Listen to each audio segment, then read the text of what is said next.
Life is hard. It throws obstacle after obstacle at you with little to no warning. But you gotta keep on keeping on because life will get better. Or as Dory would say, just keep swimming. Everyone struggles with these transitional periods in their lives, like going to college. And though it's hard, many come through this transition better off than before. This past year, I have struggled with my own transition into college and my own anxiety.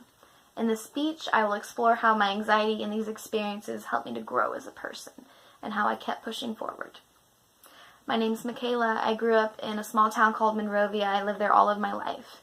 I had all the same teachers, I had all the same classes, and I didn't worry about doing my homework for these classes. That is up until my senior year when I took pre-calculus. It was a fast-paced course and I had a lot of homework. Due to the stress of not being adjusted to actually doing my homework and the stress of finding the right college, I started to have panic attacks. I struggled with my anxiety and it worsened during this transition period to college. I was diagnosed with this anxiety my senior year of high school, and I started to feel out of place, and I knew I just needed to try new things and challenge myself.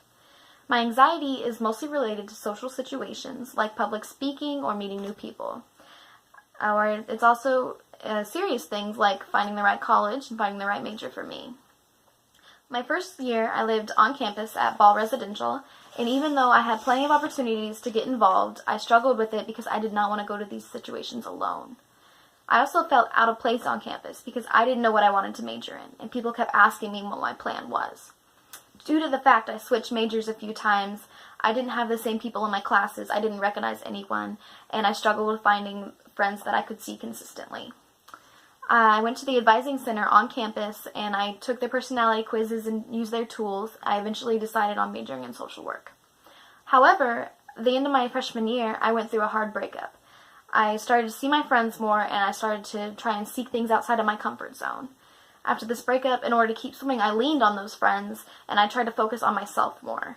I realized that though I didn't mean to, I was not a good friend during that relationship period, so I started to spend more time with my friends, and it helped me to realize that they like me for who I am. I focused on growing in those relationships and growing as a person on my own. I focused on the activities that I enjoyed, and I shared them with my friends, and vice versa. I started to be okay with doing things on my own, like going to the mall or going shopping or eating lunch on campus by myself. Even though I had struggled with this anxiety and this transition period to college through this breakup, I learned from it and I have grown as a person, and I just learned that anxiety is just a part of my life. Everyone struggles with their self-identity and everyone goes through hard times, but it can help you to figure out where you belong and what you value. You just gotta keep on swimming.